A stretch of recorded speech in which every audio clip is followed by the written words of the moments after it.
What's up, everybody? Welcome into Tom Curran's Patriots Talk Podcast featuring Phil Perry, coming to you from Super Bowl LVII. It's a mini-pod. Every day this week, Phil and I will provide you with the sights, sounds, and takes of Super Bowl LVII, which is the Eagles and the Kansas City Chiefs. But Phil, no one really cares about the Eagles and the Chiefs until about Friday or Saturday. Right now, they continue to care about the Patriots, and there's some movement on the coaching staff. Adrian Klemm joins as an offensive line coach. We understand that, but what is the opinion of the greatest offensive line coach in Patriots history, Dante Scarnecchia, on Adrian? Yeah, I had a chance to talk to Dante Scarnecchia today, and he told me, number one, the last time he saw Adrian Klemm, he was an offensive line coach at UCLA, and he really liked the way he worked. So he's familiar with him, obviously, from his playing days, but he said very tough, very demanding. Sounds a little bit like two words that Dante Scarnecchia would like to use for guys that he appreciates in a coaching role. But he also told me, his primary job right now is going to be, number one, of course, evaluate the offensive linemen that are in the building, figure out who you can roll with moving forward and who you don't necessarily maybe want.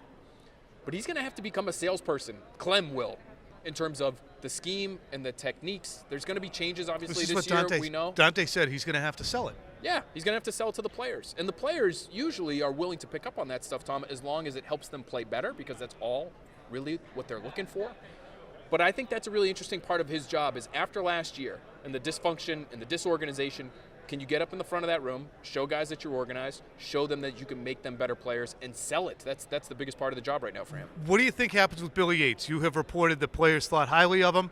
I guess when you look at the arc of the 2022 season, they implemented a new rushing attack, and Matt Patricia was at the point of that. And he was also very involved with the offensive line, so it never really looked like Billy Yates was, the head person in that position. So maybe he wasn't empowered enough to gain the saleability that Dante's talking about. But will Billy Yates be rendered obsolete? I don't think so necessarily. I would guess that he's back as the assistant offensive line coach. He was just with the Patriots out at the Shrine Bowl in Vegas. But the word that I've been told is probably the best one to describe Billy Yates' situation last year is handcuffed. He was handcuffed. He was given a situation, he was given a scheme, he was given an offense that he wasn't really all that familiar with. Nobody was. It was new to everybody, right? Matt Patricia included. And he's somebody who's from the Dante Scarnecchia school. Yates, he's from the Josh McDaniels school. These are the guys that he played underneath when he was here in New England. He understood those concepts, that terminology, that system. So he's given something new by an offensive line coach who in title is the offensive line coach, Tom, but after week one essentially wasn't. Billy Yates took over for Matt Patricia once Bill Belichick realized, with I think some input from players, Matt's got a little too much on his plate right now, Bill. And Billy Yates really took over that job, but again, in a system that wasn't his.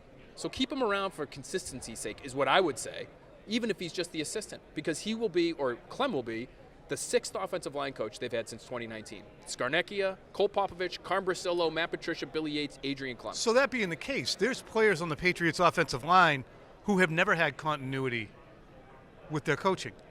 How about Mike Onwenu? If you're Mike Onwenu, you come to the team in 2020, it's COVID year, you're a sixth-round pick. You got Cole Popovich, who doesn't want to get the vaccine. He's out. Now it's Carm Bracillo. Then you come back last year, and it's Carm Bracillo again, but then it's Matt Patricia and Billy Yates, and now you're on to Adrian Klemm. It's a lot. Yeah. And again, if these coaches are helping you play better and just get to that foundational thing that every player wants to get to, then he'll be fine with it. Players are pretty adaptable. That's what Scarnecchia told me today. They're the most adaptable people in the world.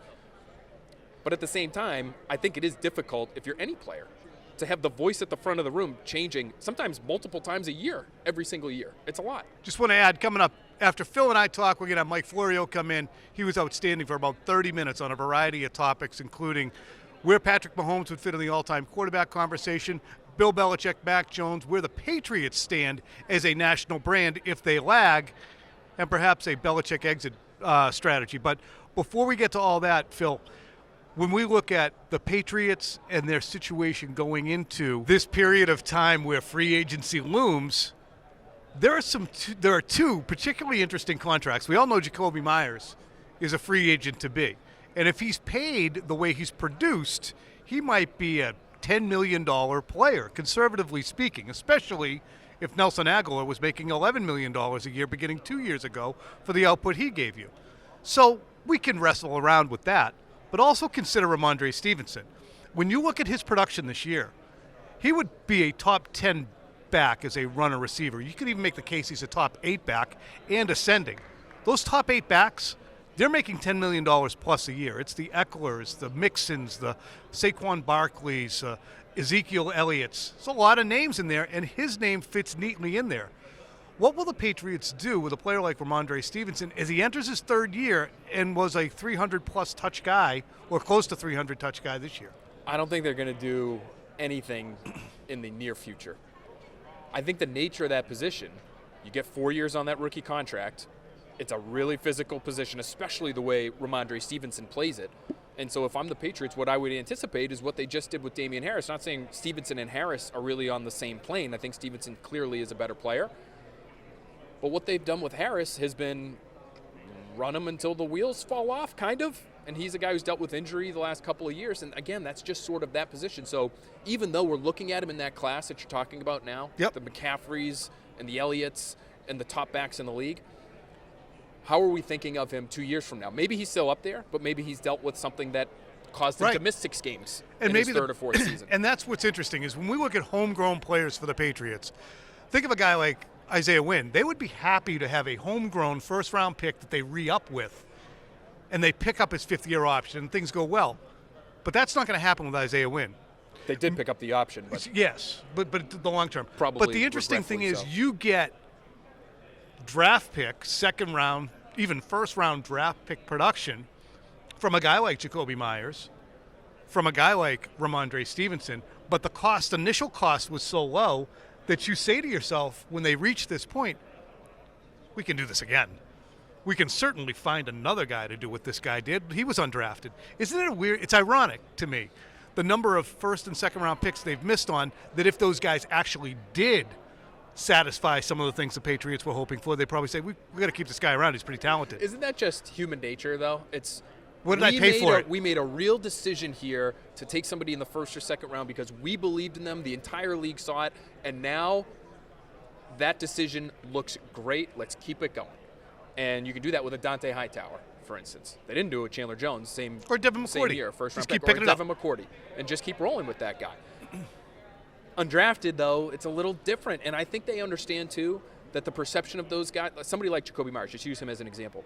I think Bill Belichick will understand that the perception of Jacoby Myers going into this offseason is nice player, no speed, limited upside.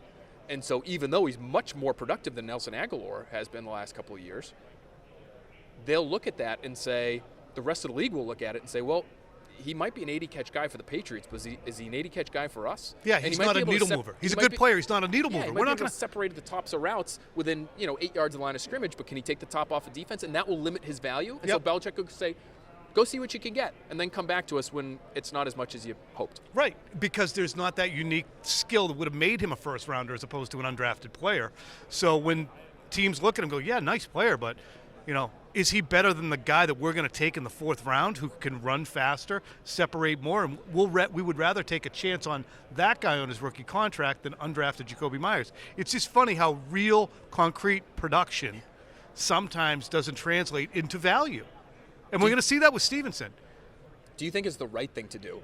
Sticking with the Myers example, is it the right thing to do for them to say, go find your market and come back to us? I actually think business-wise it is. Business-wise, it is the right thing to do. But what's ironic is if he was a product, he would be devalued because he wasn't, and I'm not a clothes horse by any means, because he's not a Hugo Boss jacket. He's just a Perry Ellis. Perry Ellis, I know, is nice stuff. I got plenty of Perry Ellis jacket. But Hugo Boss is like, nice shit. I don't know. Armani. I don't know. Suits. Okay. Whatever. I'm not doing a car. Just do the car analogy. Stay in your lane. So he's a Mercedes. If he was a Mercedes, you'd say, well, it's got that label on it. We need to spend more for that. We spent more for it initially. It's still a Mercedes. I want my resale to be higher. Well, okay, but sorry, it was a Toyota Tercel. I don't even know if they make those anymore. And shit, we've driven this thing into the ground. It's been very good to us, but no one's going to want to buy a Toyota Tercel for the same amount that you would spend for a Mercedes. So if we don't get $7,000 for this Tercel, we're going to pay it $4,000.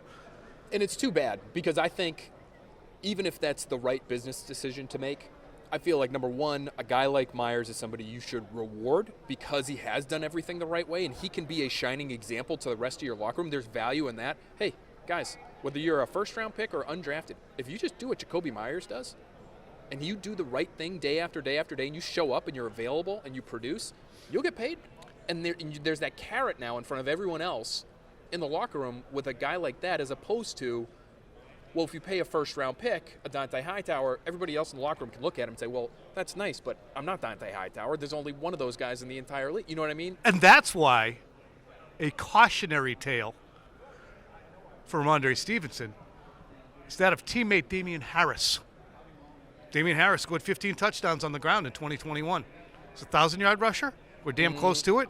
Could have been if he got the touches. Right. Certainly could have been. Over 5-yard per carry guy. But he's going to watch this year as Damian Harris is going to hit free agency and probably wander around until early April. I don't think he's going to be scooped up quick. So Ramondre Stevenson's going to see that and go, wait a minute. So I've been in the league 2 years, right? Mm-hmm.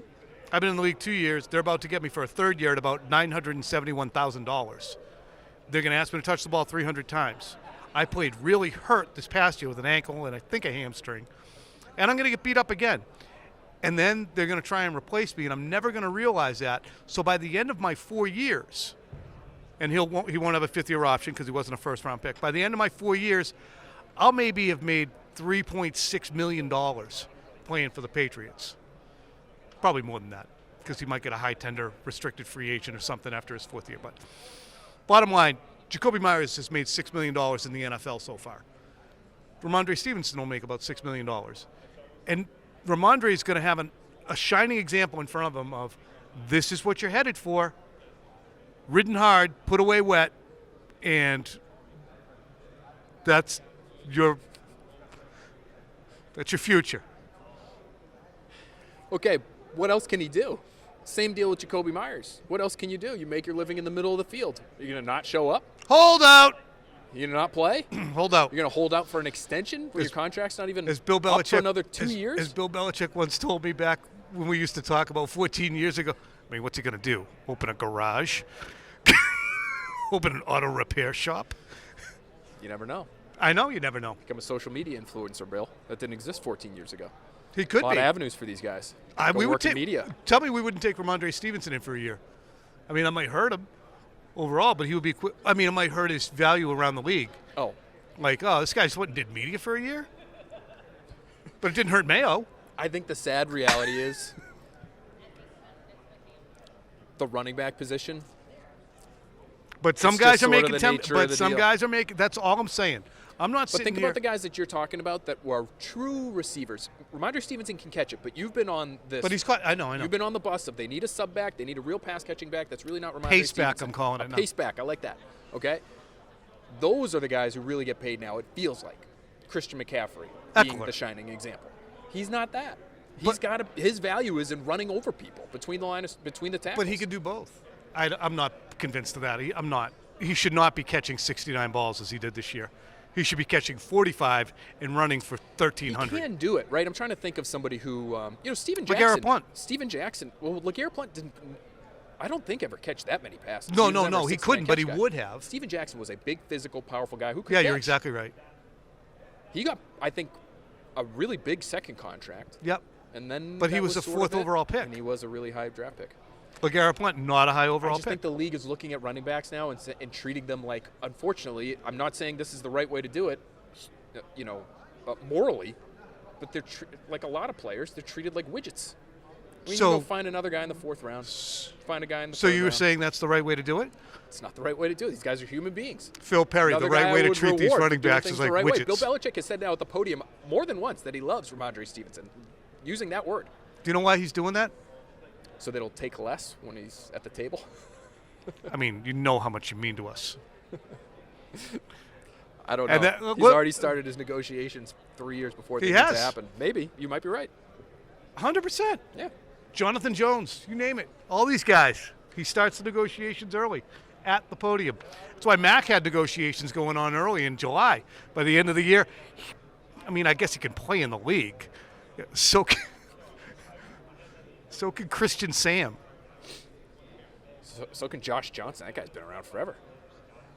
Yeah, Josh Johnson doesn't scream at people on the sidelines. All right, Mike Florio and I have a crap ton to get to for a half an hour. Tomorrow, Quick Slants. We will also have, of course, Phil Perry. We're going to get the esteemed and venerable Peter King coming through saying, here's what I'll tell you about that. Now time for Mike Florio. Ladies and gentlemen, it's Mike Florio. It's Tom Curran. We are going to have some fun. How was your commute? Commute? How'd you do getting up here? Well, over here. Yeah, it's quite a difference from my daily commute. My daily commute consists of rolling out of bed and walking, which I really appreciate, especially when I have to fly from Pittsburgh, which is 100 miles from my house, so It's time in the car, it's wait for the flight, it's fly to Dallas because there's no direct flights to any non-hubs out of Pittsburgh anywhere, so through Dallas, here to Phoenix, and then while landing in Phoenix, we aborted. Which was quite a ride. It was a thrill. It was like a roller coaster. Like, you're going down. Sure. And then you're going up again. Do they announce that, hey, we're aborting the No, the it just happened. It just happened. The last we had heard was very calm voice from the pilot. We'll be on the ground. Think it was Goose and Maverick up front? We'll be on the ground at 58 minutes after the hour. And it was about 57 minutes after the hour when the plane decided it was not going to be on the ground. Back to live action. Aren't you glad? My hands are actually sweating. Aren't you glad? What's the number one story of the NFL this offseason? I'm going to give you mine, and then I want you to opine on it because I'm springing that on you. Mine is the quarterback landscape. There's a consensus. Oh, absolutely. There's a consensus that the quarterbacks in the league, it's a healthy crop. But in reality, once you get past Allen and Mahomes and Jalen Hurts and more guys, Justin Herbert. Joe Burrow. How dare you? Once you get past that 5 or 6, there's a litany of, okay, he might be pretty good, and I don't know if you can win with that guy, and this guy's got to be replaced. It used to be a loose pass-fail test, and if you had a guy that passed, you kept him as long as you could at quarterback. At some point in the past few years, that's changed, where you have teams that are willing to say, we're throwing this guy back, even though he's good enough, he's not great enough, and we want one of the guys who is great enough. We saw the Rams do it 2 years ago with Jared Goff. A year and a half after they gave him a massive market value at the time contract, they decided, as they should have at the time, they never should have given that contract, and I was on the record, this should 100%. Be the first guy where they say, thanks for the memories, we can do better. And they did eventually, and they get Matthew Stafford. So we've seen more veteran quarterback movement over the last 3 years than ever before. Tom Brady's free agency class of 2020 was the first one. Because, I've done this every year, and there's never quarterbacks. It's always everybody but quarterbacks. Nobody lets good quarterbacks go. If there's quarterbacks available, they're crappy quarterbacks.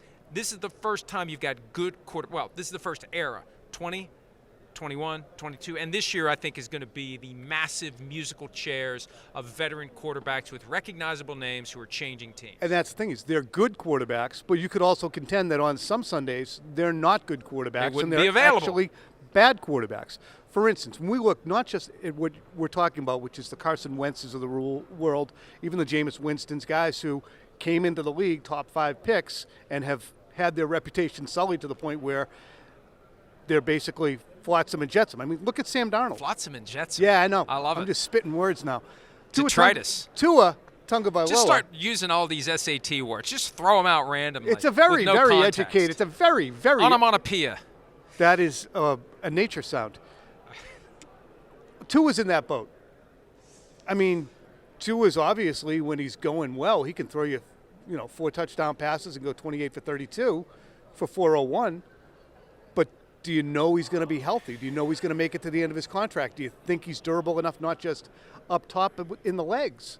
So all of those things make him, and so many other quarterbacks, Mac Jones, they all have a little qualifier about them. Right. And we've got a group of quarterbacks this year that we know will be on the move.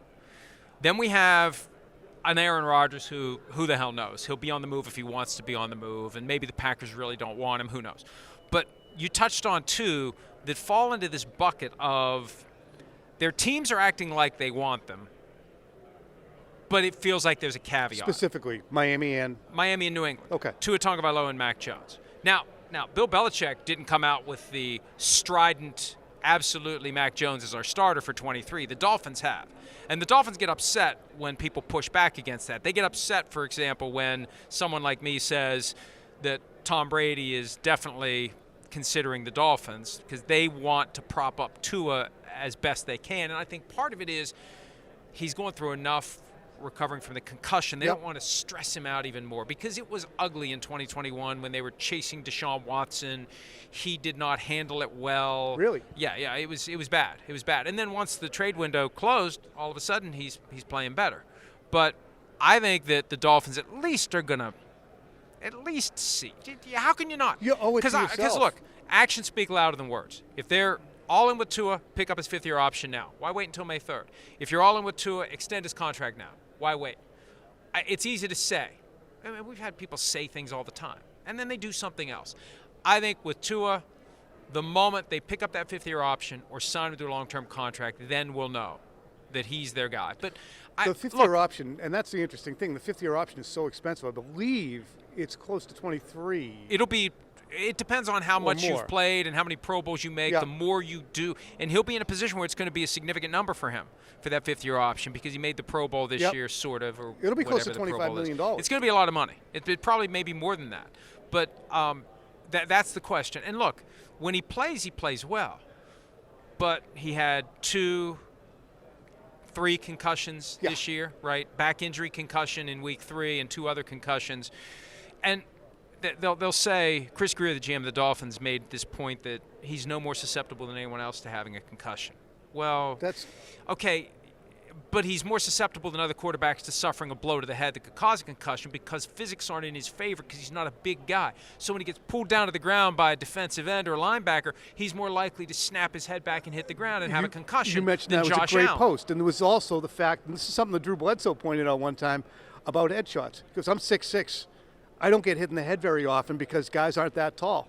Tua is 6'1". Right. And the physics and the geometry of these hits is different too. So all 3 of his concussions this year, or 2, throwdowns? or 3, were when his head hit the ground. And if you're a big guy, you don't get thrown around like a rag doll, and that's part of it. And so what do?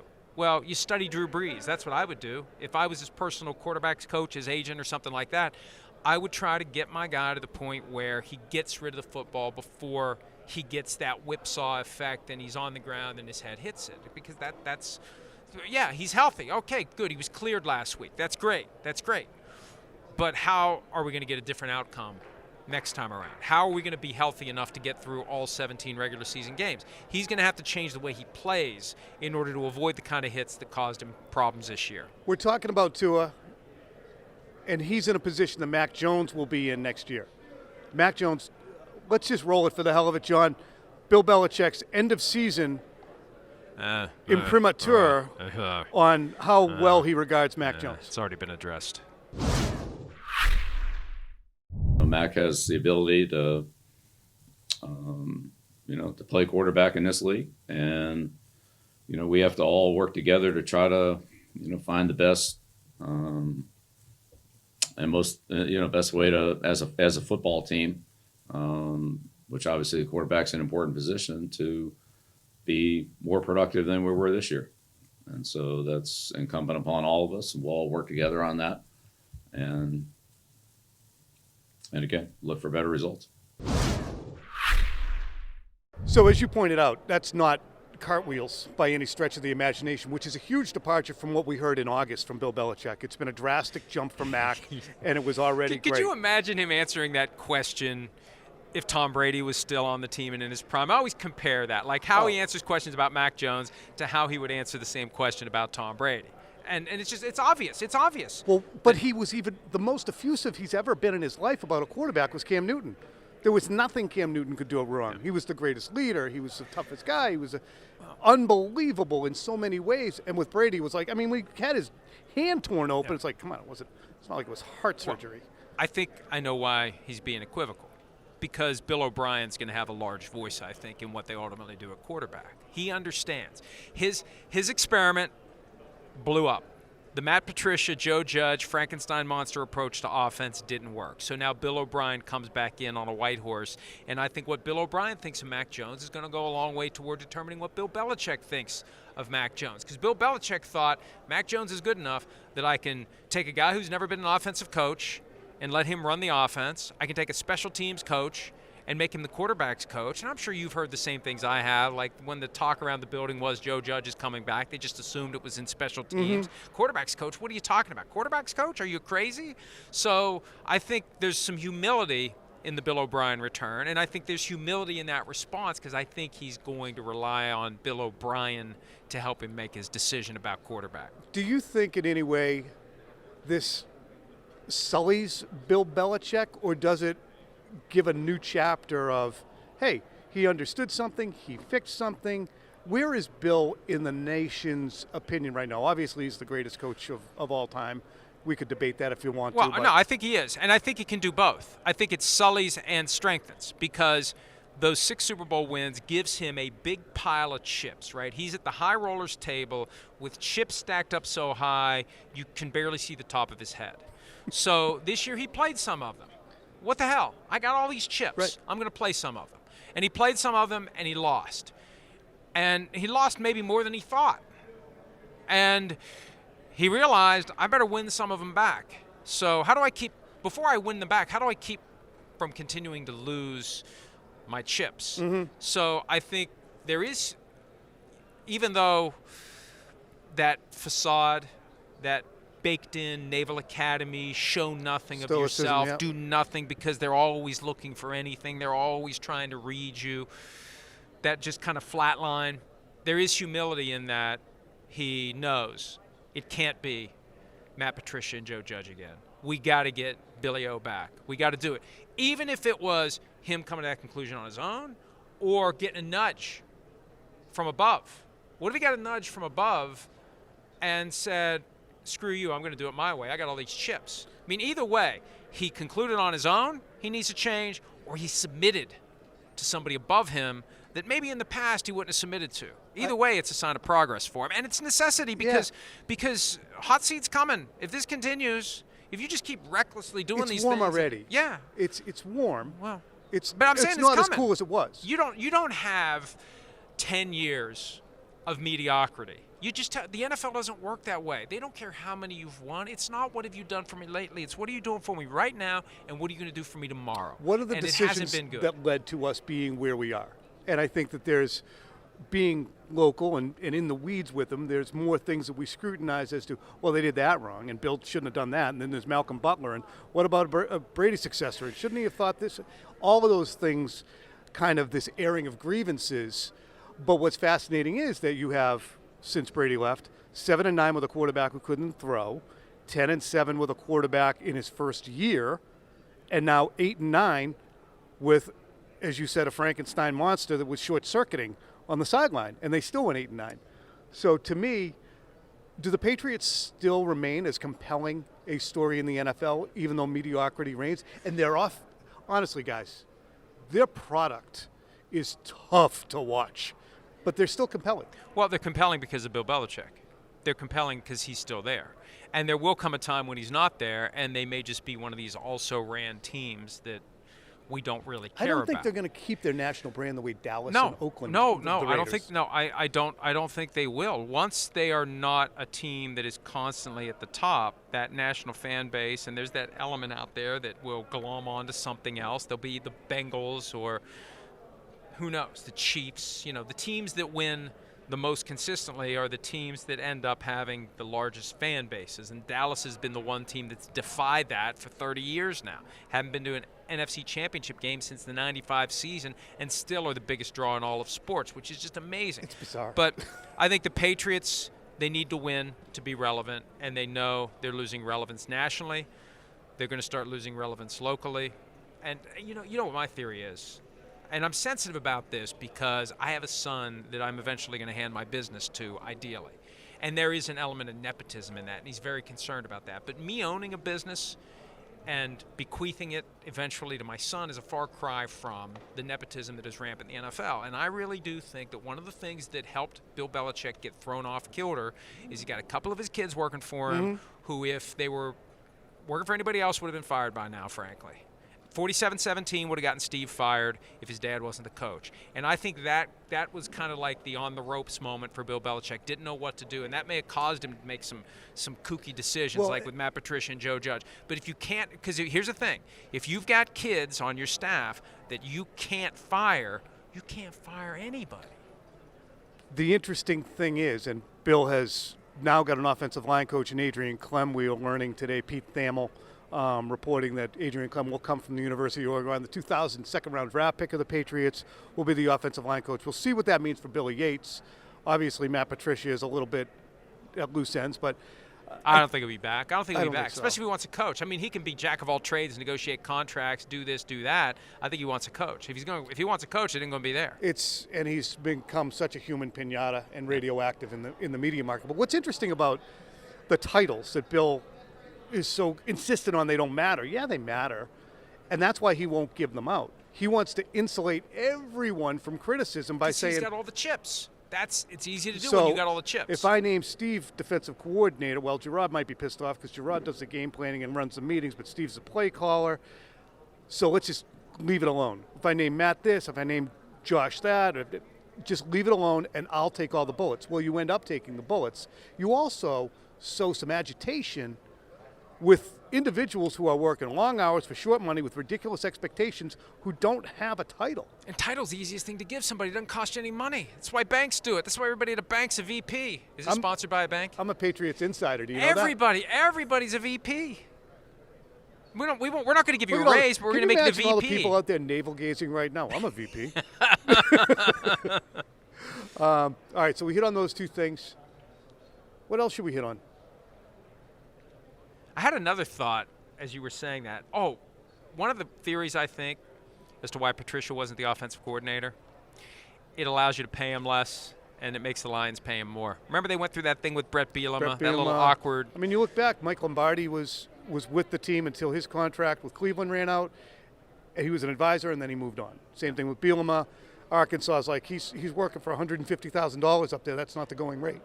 Excuse me, it was like the Razorback Touchdown Foundation or something, which funded his buyout from Arkansas. So same thing with Detroit. There's an element, and I don't want to call them cheap, but there's an element of why should we spend any more than we have to. Corner cutting. Yeah. And it's bizarre because Bill might make upwards of $25 million in salary if he has a $30 million budget for his coaching staff, then he has to adhere to it. And it's a strange, not strange, it's a wholly unique and always compelling team to follow from the local level. Is this a compelling matchup on Sunday between the Chiefs and the Eagles? Before we move on to that, how long do you think Belichick will stay if it's his call? I think he'll go. I do think that they will find success with O'Brien, and by the end of 2024, he will have caught Shula. And after 2024, he will move upstairs to this is full-on predictions, not guesses. He will move on to more of an advisor role, and Gerard May will take over as head coach. With the Patriots? Yes. Yeah, see, one of the things I've heard is his long-term play is to go somewhere and be the Parcells, which is very hard for a coach to do. It's hard for a coach to not coach. But if he adheres to do your job, then you can do it. But the key is get a little equity. Go to one of these other teams, get a little piece of the action, and settle into one of these overseer roles. Do you ever get to the point where it's like the movie Wall Street and you say these guys are 75 years old and you're like, how many yachts do you need a water ski behind? Like, what do you need equity for? But I don't. Like at what point do you just say, all right? Spoken like a guy who doesn't have equity. Trust me, equity is good. So the matchup on Sunday, Super Bowl 57, how compelling is the matchup between the Chiefs and the Eagles? You. I don't want to take this any farther than we'd already taken it. Non-equity, Tom. I love the idea that it's a close line, which tells us it should be a close game. We grew up in the days of whoever scored the first touchdown won in a rout. Like, 31 to 19, the other team completely around. collapsed. That's why the Doug Williams game, Washington over the Broncos, was so fascinating because the Broncos were up 10-0. And usually, if you're up 10-0 in the Super Bowl back in that day, it's over. Yep. It's just a matter of, is it 42-10? Is it 52-17? What's the final score? To have that explosion of 35 points in the second quarter was, I remember while it was happening, thinking, I can't believe this is happening. I know. So now we're more likely not to get close matchups. And hopefully we'll get a close, exciting matchup. I think it comes down to how much of Patrick Mahomes we'll see as Patrick Mahomes. Not as guy who's operating on one leg, guy who aggravates the injury. None of us want to see either Patrick Mahomes aggravate his ankle injury or Jalen Hurts aggravate his shoulder injury. We want to see the best of them, whatever the best of them is on Sunday, because the thinking is they're both not 100%, and they're never going to tell us what percent they are. But let's not have that diminish. Let's have the best of them where they are, and both teams, I think, are good enough to win. You talk about Brady and legacy, and how many chances does Mahomes have to catch Brady? You gotta win. If you lose this one, how old is he? 27, 28? Yeah. Okay. This is chance number 3. That's a guy who has no ideas. Sure, whatever you say. This is chance number 3. You got to get to number 2 now. Have to.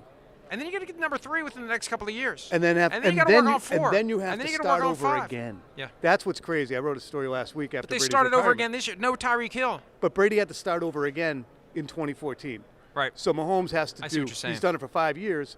If at the end of his 10-year period, he's got an MVP as Brady did in 07. He's got another MVP in 2010 as Brady did.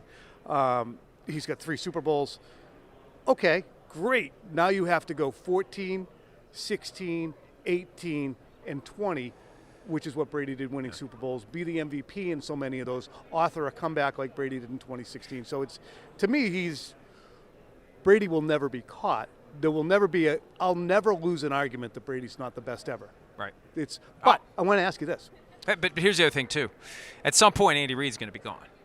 Like, it's easy to say Andy Reid's going to coach Patrick Mahomes as long as Mahomes is there. It's easy to say that. It's another thing to do it. It's a grind, year in and year out. At a certain point, you say, what more am I doing? Hey, I'm surprised we've yet to hear any rumor that Andy Reid is thinking about stepping down after this Super Bowl. Not that he is, but I feel like we're getting to the point he's 68 where or so. He's mid-60s. At some point, one of these Super Bowls. We are really pinning down the facts over here. I think he's like 63, 64. But at some point, one of these Super Bowls that the Chiefs are in, there's going to be talk. Remember the Bill Walsh stuff from 23, just the 22, 23. It was 23. And it was like there was this vibe that he's going to walk away, and he did. And so I just feel like at some point, Andy Reid is going to feel compelled to give somebody else a chance to ride this lightning that is Patrick Mahomes. And that's not a report. That's not a rumor. I haven't heard anything. That's the last thing I need this week is to have all these people come get me to talk about how Andy Reid's going to retire after a Super Bowl victory. That's not what I'm saying. But we'd be foolish. We see the patterns. We see what plays out over the years. We'd be foolish not to be thinking at some level it's going to be a story one of these years. All right.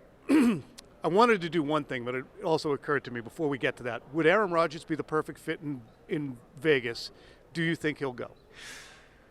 I would pay good money to be, I hate to say fly on the wall, because if you're a fly, you got to do all sorts of other stuff. Yeah, like the eat your own dog crap, poop and all like that. Yeah. But I would like to eavesdrop on every discussion face-to-face between Aaron Rodgers and Josh McDaniels. I think that would be a reality show worth watching. I don't see those two getting along, and I don't see Aaron Rodgers being a guy who wants to uproot his whole routine and his whole life and go to a new city with a new team and a new coaching staff. But what's he got? It's not like he's got a wife and kids. I know, but it's familiarity. That's all the more reason. That's all he's got, right? I mean, the stories have been out there about his own personal broken family relationships. Like, what is his identity? What is his family? What is he about? And I think last year he was going to go to the Broncos. And the metaphor I use is he was going skydiving. He had the parachute on. He had the helmet on, strapped under his chin, goggles down, door open, stood there, looked out, and said, I'm good. Stayed in Green Bay. Because it was the same day. Same day he renewed his vows with Green Bay that they went to get Russell Wilson in Denver. But he has to look at the Raiders and say, that can be exactly what Tom did in 2020. No, can't. They're in the Kansas City Chiefs. They got the Justin Herbert. They got good teams in that division. But what if Russell Wilson and Sean Payton work it out? With the Panthers. Yeah. Never mind. Who was the quarterback? Yeah, exactly. Don't mess with me like that. So let me tell you something. If he wants to go to a place where the deck is stacked, I got an Aaron Rodgers theory about why he doesn't. If he wanted to go to a place where the deck is stacked, he'd want to go to San Francisco. Yes. Because the deck is stacked. Just add water. just at quarterback, and you win the Super Bowl. I think he doesn't want to go to a place where the presumption is his mere presence pushes the team over the top to win a Super Bowl, because if they fail, then the narrative shifts ever so slightly from it's the Packers' fault they never got back to another Super Bowl, and it becomes it's Aaron's fault. It's a fear of Maybe success. he can't deliver in the clutch, because one of Chris Sims' big criticisms of Aaron Rodgers is that in those playoff games, those big moments, he doesn't cut it loose. He plays it safe. Gets in his head. So I think if he keeps playing, he wants to go to a place where he's going to be happy, he's going to have fun, and there's not going to be that pressure to go win a Super Bowl. Yeah, so it's found money if you win a Super Bowl there. All right, do this with me. On the Patrick Mahomes on the all-time quarterback list, is he better than Brett Favre? Is he ranked higher? I don't care about career. Too early. I don't care about career yards. I don't care about longevity. I don't care about consecutive games played. Which guy would I want right now in their prime? Without question, Mahomes. Okay. Mahomes is better than Favre ever was. Okay, Breeze. Mahomes is better than Breeze ever was. Elway. Mahomes is as good as Elway was at his best. And Mahomes, I think, will do it longer. Eli Manning. Oh, I love Eli. Archie Manning. But, no, Sorry. come on. Yeah. Peyton Cooper Manning. Patrick Mahomes, from his playing ability, running ability, throwing ability, mentality, personality, guy's never changed. He's never changed. That's what I respect. I can still get him on the phone after a win and have a real conversation with him. Not fluff, not filler, not cliche. A real conversation. He's the same kid that he was coming out of Lubbock. So you stack him against all the other all-time greats at their best. Other than Brady, I'm going to say him. So Marino, Other than Brady, I'm going to say him. I would want him on my team with Montana. everything he brings to the table. I'm going to keep doing it. I keep doing. Name them all. Fran Tarkenton. I was a big Fran Tarkenton fan. Sorry, Fran, love you, but and Fran had a lot of that Mahomes in him, or Mahomes has did. a lot of that Fran. He was in also him. 5'8", Yeah. whatever the hell he was. So yeah, Mahomes. So Brady and then Mahomes. Probably, yeah. Patrick Mahomes, already the second greatest quarterback in NFL history, according to Mike Florio. That's not what I said.